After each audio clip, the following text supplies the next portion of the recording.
নমস্কাৰ, মই জনাৰ্দন বৰা জেডি নিউজৰ অন্য এটা ভিডিঅ'লৈ সকলোকে স্বাগতম জনাই এই মুহূৰ্তত দিবলৈ লৈছোঁ দিনটোৰ প্ৰথমটো খুবেই গুৰুত্বপূৰ্ণ খবৰ। যোৱাকালিৰ দিনটোত আত্মসমৰ্পণ কৰিবৰ বাবে CIDৰ শীৰ্ষ বিষয়াৰ সৈতে যোগাযোগ স্থাপন কৰিছিল শ্যাম কানু মহন্তই। আৰু তাৰ পিছতে ছিংগাপুৰত আত্মগোপন কৰি থকাৰ সময়তে গ্ৰেপ্তাৰ কৰা হৈছে শ্যাম কানু মহন্তক। জানিব পৰা মতে ছিংগাপুৰ আৰক্ষীয়ে ইতিমধ্যে গ্ৰেপ্তাৰ কৰিছে ফেষ্টিভেল মহন্ত তথা শ্যাম কানু মহন্তক। আৰু খন্তেক সময়ৰ পিছতে গুৱাহাটীৰ পৰা ছিংগাপুৰলৈ উৰা মাৰিব SITৰ এটা দল। আৰু সেই দলটো ছিংগাপুৰত গৈ উপস্থিত হোৱাৰ পিছতেই ছিংগাপুৰ আৰক্ষীয়ে হস্তান্তৰ কৰিব শ্যাম কানু মহন্তক। আৰু তাৰ মাজতে সুযোগ বুজি শ্যাম কানু মহন্তই সংবাদ মাধ্যমত আপলোড কৰিছে এটা বিশেষ পোষ্ট। আৰু সেই পোষ্টটোত স্পষ্টভাৱে লিখা আছে যে শ্ৰদ্ধাৰ ৰাইজ, মই আহি আছোঁ সোনকালে। ইতিমধ্যে পুলিচক জনাইছোঁ, চৰকাৰ প্ৰশাসনক সম্পূৰ্ণৰূপে সহযোগিতা কৰিম। মোৰ লুকুৱাবলৈ একো নাই। SITয়ে সোধা সকলো প্ৰশ্নৰ উত্তৰ মই দিম। অতি উচ্চ পৰ্যায়ৰ অনুসন্ধান হওক, লগতে তন্নতন্নকৈ সকলো দিশ সকলো কথা অনুসন্ধান হওক। ৰাইজৰ হিয়াৰ আমঠু, ইয়াৰ লগতে মোৰ অতি মৰমৰ জুবিন গাৰ্গৰ মৃত্যুৰ লগত জড়িত সকলোখিনি কথা ভালদৰে ওলাই পৰক আৰু তাকেই মই কামনা কৰিম। এনেদৰে এতিয়া স্পষ্টভাৱে সংবাদ মাধ্যমত এটা বিশেষ পোষ্ট আপলোড কৰিছে শ্যাম কানু মহন্তই। পৰৱৰ্তী খবৰটো হৈছে জুবিন গাৰ্গৰ মৃত্যুৰ পিছত প্ৰথমবাৰলৈ মুখ খুলিছে গৰিমা শইকীয়া গাৰ্গে। আৰু এইবাৰ কান্দি কান্দি ন্যায় বিচাৰিছে গৰিমা শইকীয়াই। আৰু এই সন্দৰ্ভত গৰিমা শইকীয়া গাৰ্গে মন্তব্য কৰি কয় যে সিদ্ধাৰ্থ শেখৰে সাগৰত নামিবলৈ জুবিন গাৰ্গক বাধা দিব লাগিছিল। ইয়তত থকা প্ৰত্যেকজনেই জুবিনৰ ঘটনাৰ বাবে দায়ী। লগতে ভাগৰুৱা জুবিনক পানীত নামিবলৈ কিয় দিয়া হৈছিল বুলি এতিয়া প্ৰশ্ন কৰিছে গৰিমা শইকীয়া গাৰ্গে। লগতে কয় যে শ্যাম কানুৱে জুবিনৰ দৰে এটা সত্তাক কেনেকৈ ৰাখিব বিচাৰিছিল মই সেই কথা জনা নাছিলোঁ। কোনো চিকিৎসা নিৰাপত্তাৰক্ষী নোহোৱাকৈ শ্যাম কানুৱে বিশেষ ব্যৱস্থা কৰা নাছিল। কেৱল ইমানেই নহয়, আছাম এছ'চিয়েশ্যনৰ লোকসকলেও বাধা দিব লাগিছিল জুবিন গাৰ্গক, কিন্তু নিদিলে। সেই সময়ত তেওঁক পানীত নামিবলৈ দিয়া কোনো প্ৰয়োজনেই নাছিল। ছিংগাপুৰত প্ৰকৃততে কি হৈছিল মই জানিব বিচাৰোঁ। ইতিমধ্যে জুবিন গাৰ্গৰ লগত সংঘটিত হোৱা ঘটনাটোৰ সময়ত উপস্থিত থকা সকলোৰে ওপৰত দিয়া হৈছে এতিয়া এজাহাৰ। আৰু এই ভিডিঅ'টোত দেখা গৈছে যে জুবিন গাৰ্গক কৰা অৱহেলাৰ দৃশ্য। জুবিন সম্পূৰ্ণৰূপে ভাগৰুৱা হৈ পৰিছিল। ইতিমধ্যে ভিডিঅ'টোত সেয়া ইতিমধ্যে ফুটি উঠিছে। তেনেস্থলত লাইফ জেকেট নোহোৱাকৈ সাঁতুৰিব দিয়াটো মই মানি নলওঁ। ভাগৰুৱা জুবিনে সেইখিনি সময়ত কি বিচাৰিছিল মই অনুভৱ কৰিব পাৰিছোঁ। দেশৰ আইন ব্যৱস্থাৰ ওপৰত মোৰ সম্পূৰ্ণ বিশ্বাস আছে। জুবিনে ন্যায় মুঠতে পাবই লাগিব। লগতে জুবিনৰ বিষয়টো সকলোৱে বিশেষভাৱে লওক। জুবিন সাহসী আছিল আৰু মোকো তেওঁ সাহসী কৰি থৈ গ'ল, এয়া মন্তব্য গৰিমা শইকীয়া গাৰ্গৰ। লগতে কয় যে 30টা বছৰে জুবিনে মোক প্ৰতিটো কথাই শিকাই থৈ গ'ল। লগতে প্ৰকৃত ঘটনাটো জানিবলৈ মই বহু চেষ্টা কৰিছিলোঁ, কিন্তু নোৱাৰিলোঁ। সকলো ভিডিঅ' ফটো মই পিছতহে লাভ কৰিছোঁ। কান্দি কান্দি জুবিন গাৰ্গৰ ন্যায় বিচাৰি এনেদৰে এতিয়া পত্নী গৰিমা শইকীয়া গাৰ্গে মন্তব্য কৰা পৰিলক্ষিত হৈছে।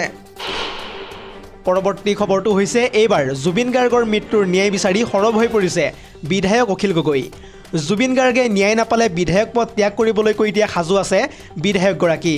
কেৱল মাত্ৰ বিধায়ক পদেই নহয়, প্ৰয়োজনত ৰাজনীতি ত্যাগ কৰিবলৈও এক প্ৰকাৰ এতিয়া যেন সাজু হৈ পৰিছে অখিল গগৈ। আৰু জুবিন গাৰ্গে যেতিয়ালৈকে ন্যায় নাপায় মই তেতিয়ালৈকে একেবাৰে ঠাণ্ডা নহওঁ বুলি ইতিমধ্যে মন্তব্য কৰিছে বিধায়কগৰাকীয়ে। কেৱল ইমানেই নহয়, জুবিন গাৰ্গৰ ন্যায় বিচাৰি আৰু খন্তেক সময়ৰ পিছৰে পৰাই অখিল গগৈৰ নেতৃত্বত কৰা হ'ব উত্তাল প্ৰতিবাদ। পুনৰ জনাইছোঁ, জুবিন গাৰ্গে ন্যায় নাপালে ত্যাগ কৰিম বিধায়ক পদ। জুবিন গাৰ্গৰ ন্যায় বিচাৰি সৰব হৈ পৰিছে এনেদৰে এতিয়া বিধায়ক অখিল গগৈ। লগতে কয় যে দৰকাৰ হ'লে মই ৰাজনীতিয়ে ত্যাগ কৰি দিম। জুবিন গাৰ্গে ন্যায় নোপোৱালৈকে মই কোনোপধ্যে ঠাণ্ডা নহওঁ আৰু খন্তেক সময়ৰ পিছৰে পৰাই মই সাব্যস্ত কৰিম উত্তাল প্ৰতিবাদ। উৎসৱত মতলীয়া হ'বলৈ দি 6 অক্টোবৰৰ দিন কিয় ধাৰ্য কৰিছে মুখ্যমন্ত্ৰী হিমন্ত বিশ্ব শৰ্মাই, এনেদৰে প্ৰশ্ন কৰিছে এতিয়া অখিল গগৈয়ে। লগতে কয় যে বিজেপি চৰকাৰে ন্যায় নিদিয়ে জুবিন গাৰ্গক।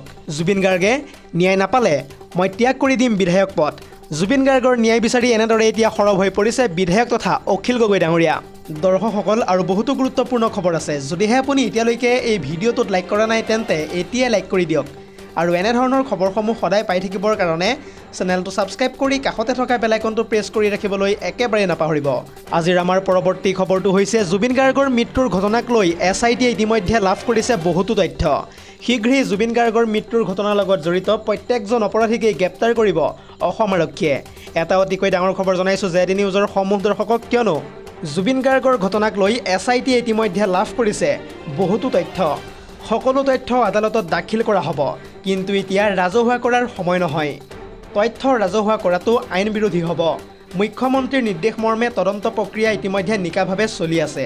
অসম আৰক্ষীৰ এটা দল ইতিমধ্যে দিল্লীতে আছে আৰু এটা দল আৰু খন্তেক সময়ৰ পিছতে ছিংগাপুৰলৈ যাব। সকলোৱে আমাক সহায় কৰক, আমি জুবিনক ন্যায় দিম। কাৰোবাৰ হাতত যদি কিবা তথ্য আছে তেন্তে SITক দিয়ক, কিন্তু উৰা বাতৰিত আপোনালোকে কোনোপধ্যে বিশ্বাস নকৰিব। শ্যাম কানু সিদ্ধাৰ্থ অসমলৈ আহিবই লাগিব। অসম আৰক্ষীৰ ওপৰত আপোনালোকে বিশ্বাস ৰাখক। জুবিন গাৰ্গৰ ঘটনাক লৈ DGP তথা হৰমিত সিঙে কৰিছে এনেদৰে এতিয়া ডাঙৰ মন্তব্য। পৰৱৰ্তী খবৰটো হৈছে 2026ত বহাগী উৎসৱ উদযাপন নকৰে বেলতলা বহাগী উৎসৱ সমিতিয়ে। প্ৰয়াত জুবিন গাৰ্গৰ প্ৰতি শ্ৰদ্ধা জনাই ইতিমধ্যে এই সিদ্ধান্ত গ্ৰহণ কৰিছে বেলতলা বহাগী উৎসৱ সমিতিয়ে। উল্লেখযোগ্য যে বেলতলাত প্ৰতি বছৰে অনুষ্ঠিত হোৱা ষ্টেজ প্ৰগ্ৰামত অনুষ্ঠান পৰিৱেশন কৰিছিল জুবিন গাৰ্গে। পৰৱৰ্তী খবৰটো হৈছে জুবিন দাই 100 বছৰৰ পৰ্যন্ত কাম কৰি থৈ গৈছে। আমি তাক 400 বছৰ পৰ্যন্ত জীয়াই ৰাখিব লাগিব। আমাক ন্যায় লাগিবই। অতি সোনকালে জুবিন দাই ন্যায় পাবই লাগিব। কণ্ঠশিল্পী তথা মানস ৰবীনে এই দাবী উত্থাপন কৰিছে।